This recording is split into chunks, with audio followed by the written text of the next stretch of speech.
Now, how can you beat market makers when they are trading against you? We are gonna talk about that today, coming up next.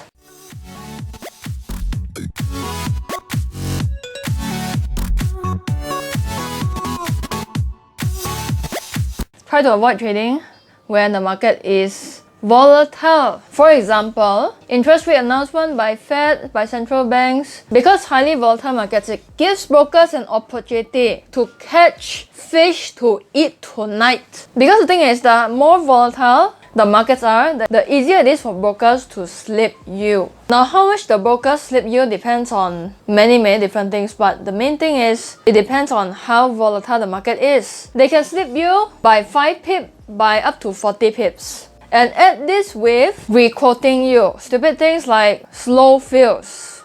How are you gonna beat that? Now, the sad thing about this industry is that there are brokers who earn more money from slippages than they earn in commissions and spreads. So it is absolutely their best interest to make sure that they slip you as much as possible, because you know that for market makers, when you lose money, they make money. Now, how do you prevent yourself from getting taken advantage of? So what you can do is that you can screenshot before and after a slippage, and then you show your broker how come this thing happened. And if your broker be like, maybe it's just your internet connection, you gotta change brokers, my friend. Okay, then the second thing that you can do to beat market makers is you gotta trade smaller lot size, or you place a larger stop, a wider stop. Because they are called market makers, so what they can do is that they can manipulate the price, and hence they can pull the price down to your stop loss. If it is very near to your stop loss, they're gonna have softwares to make sure that all these people get stopped out. The thing is, most brokers already know that amateur traders, high chance they're gonna put their stop loss at where everybody put their stop loss. Another way they can do that is using mental stops, which I don't really recommend for beginners, because when you use a mental stop, very high chance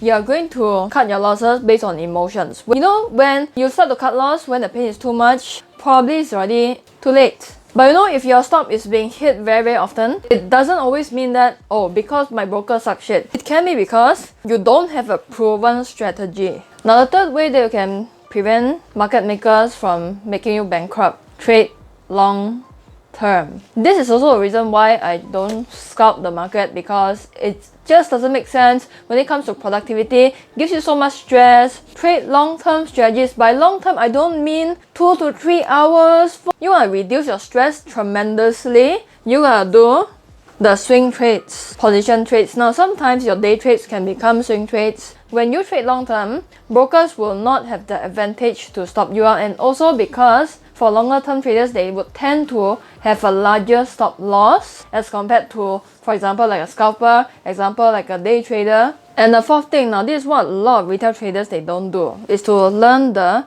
infrastructure.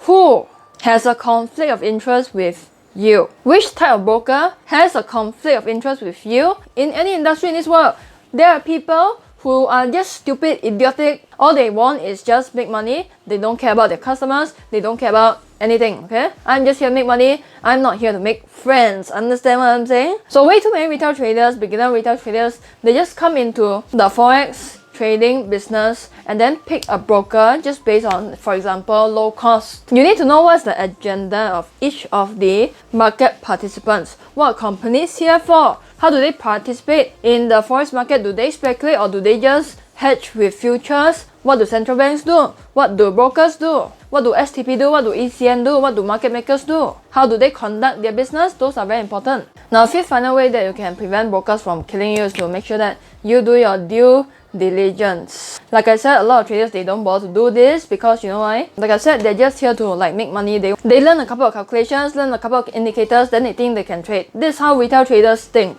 Way too many people, they are picking their brokers like they are picking somebody for a one night stand. But how do you pick somebody who can work with you long term? You have a set of criteria. There are some people, they have a checklist. Take a whole week if you would. Okay, just to research all the different brokers out there, all the different options out there. Don't just read reviews, because nowadays reviews is still paid by the brokers so that somebody can write them a good review. There are literally people who write review as a living. There are people out there literally are professional testimonial givers, if that's even how they title themselves. Don't trust everything that you read online, the bad reviews, the good reviews, because anybody who is successful, who is established, they have haters. They have competitors trying to drag them down. So there are times even good brokers, they have bad reviews because why?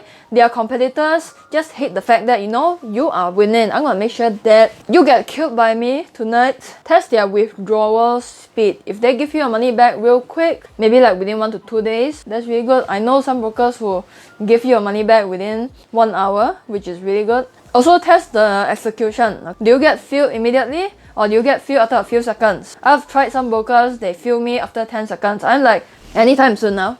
Anytime soon now. Worse than PlayStation 1. Just like how you study your indicators, your risk management, study the brokerage industry too, okay? Don't neglect that. You are picking a business partner that you're gonna marry long term. So if you need some broker recommendations, I'll put link down in the description below. And if you want to know how to pick a broker properly, I have a checklist, okay? A 10 criteria checklist that you can use if you want to pick your own broker. You can go and check it out. I've done it quite a while ago. So with that, I'll talk to you in the next video. Bye.